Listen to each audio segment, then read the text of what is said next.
What if Superman, the man of steel, the unshakable symbol of hope, was no longer vulnerable to magic, but became the very source of it?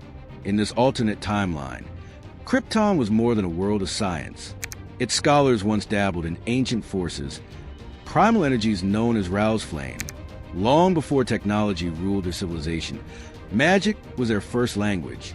And in a desperate bid to preserve Krypton's legacy, Jor-El infused his infant son with this forbidden energy, turning Kal-El into something the universe had never seen, a being of both science and sorcery.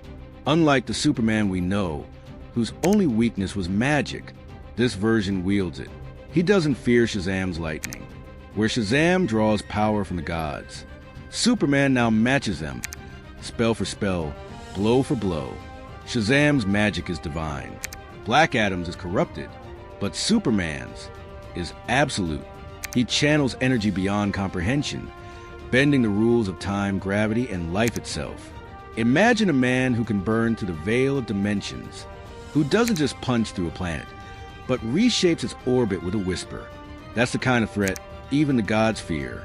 Dr. Fate warns him, Kal-El, even magic has its limits. But Superman responds, then I'll create new ones. That's when the universe realizes hope has crossed the line into divinity.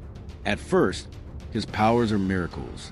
He heals the sick, resurrects the dead, and restores destroyed cities with a gesture. But every spell takes from the balance of creation, and slowly, reality itself begins to unravel.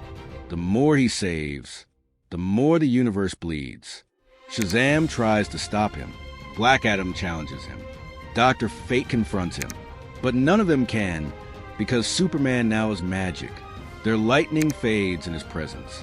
Their spells collapse the moment he speaks. He's not a man anymore. He's a law of existence itself. But even gods can fall victim to guilt.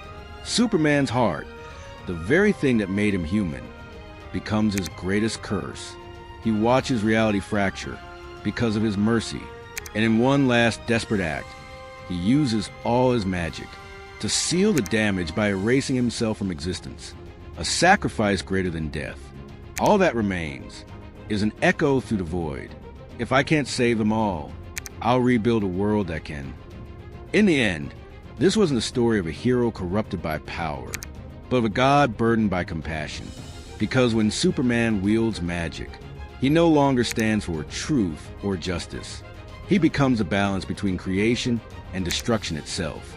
This is the story of Superman, the Sorcerer of Tomorrow. What would you do if you could rewrite reality itself?